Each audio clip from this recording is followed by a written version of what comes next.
welcome to Magnifloss, the channel where we talk about anything and everything, whatever's on our minds. Look, I don't have much time. Somehow I've managed to infiltrate one of Area 51's deepest hideouts, and I've uncovered one of their biggest secrets. And I might never see the light of day again, so what I want to do is go ahead and share with you everything I've uncovered. So I want you to listen very carefully, okay? So you know how these days everyone seems to know about pi, not the kind we eat. I'm talking about the number pi. People hold digit memorization contests, they bake tasty treats with the pi symbol on them. There's an entire Pi Day, March 14th, just last month. It's become a cultural phenomenon, right? All of this, listen, is a diversion. It's a red herring. Look, pi used to be another government secret. For some reason, if you take any circle in the entire universe and divide its circumference by its diameter, you get pi, and we don't know why. It used to be another government secret, but there's a whole lot more that the government is keeping from us.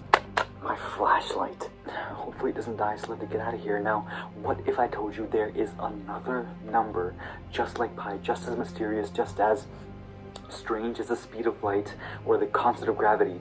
It's perhaps the most classified government secret out there. This is like alien invasion level. The moon is just cheese. The earth is actually a velociraptor type classified information. So without any further ado, let me introduce you to this secret magical mystery number that's been shrouded away in pi's shadow by the government for centuries and centuries now. They call it pi's cousin. We're talking about Euler's constant. They call it E. Let me try and explain this to you as quickly as I can. Now, you know how interest works, right? If I stole a dollar bill from you and you want it back and you decide to charge me 10% interest, what does that mean? That means that I not only owe you that $1, I also on top of it owe you 1/10 of that dollar, which is just 10 cents, to make a total of $1.10 that I owe you. This is called compounding interest once. Now, what if instead you told me to compound it twice, not just once? That's worse for me, because not only do I have to pay you this $1.10, I also on top of it have to pay you 1/10 of that amount of what I already have, $1.10. So in total, this gives a grand total of $1.21, which I now owe you. If I had to compound this a third time, not once, twice, but 3 times, I would have to not only owe you this, but also add on 10% of this on top. And so it just gets bigger and bigger and bigger. That's how compound interest works. But here's the thing. What if I then impose the rule? You can compound the amount of interest that you set for me as many times as you want. You can do it 1 time, or you can ask me to compound it 50 billion million times. I don't care. But the interest rate cannot just be whatever you pick. It has to be 1 divided by the number of times you're making me compound the interest. For example, if you want me to compound it only 1 time, then this means the rate is 1/1. That is 100%. And so I'll have to pay you back the $1 plus 100% of that dollar. That's just $1. So a grand total of $2. On the other hand, if you tell me to compound it 2 times, compound the interest 2 times, that means that the interest rate is 1/2. That's 50%, which means that not only will I owe you that $1, I'll also owe you on top of that 50% of that $1, 1/2 of that $1. This is me compounding it once. But now, when I compound it the second time, because you told me to compound it twice this time, I have to also add to this. I owe you not only this, I owe you 50% of how much I already owe you, which is this. So I owe you 50% on top of this of 1 plus 1/2. This adds up to $2.25, which is clearly greater than the $2 that I owed you when you only told me to compound it once.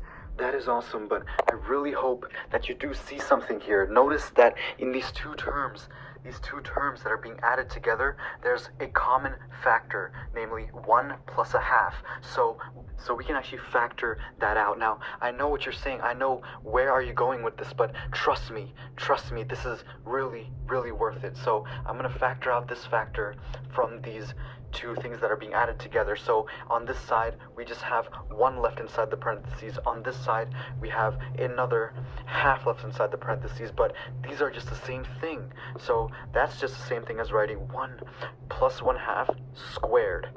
Okay, so cool. Now what? Let's just do this for 3 times. Let's say that you told me to compound the interest 3 times, not once, not twice, but 3 times. That means that I will have to owe you that $1 plus a third of that dollar. This is me compounding that interest once.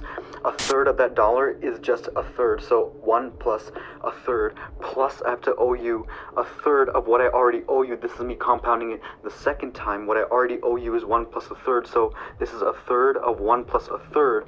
And now I have to compound this a third time, which means that I not only owe you this, I also on top of this owe you 1/3 of what I already owe you. But look at this. What is this amount which I already owe you at this point? Well, we can just use the same trick as before. There is a common factor in these two things that we're adding together. The common factor being this 1 plus a third, which means we can factor it out. So if we factor out the 1 plus a third, what's left inside the parentheses is just a 1, because that's all we have inside there.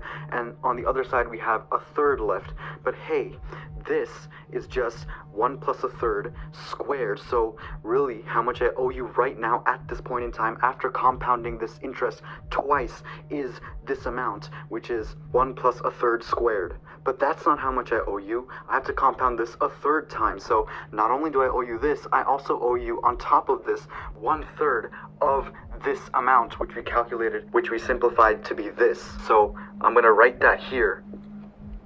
So at the end of the day, the total amount that I owe you here is this plus this.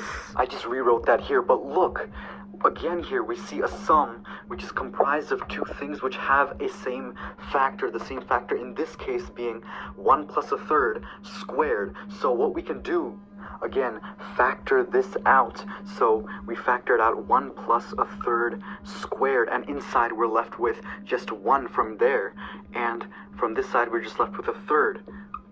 But hey, this is just 1 plus a third to the third power. So we can get rid of this, and it's just 3. Do you notice a pattern here?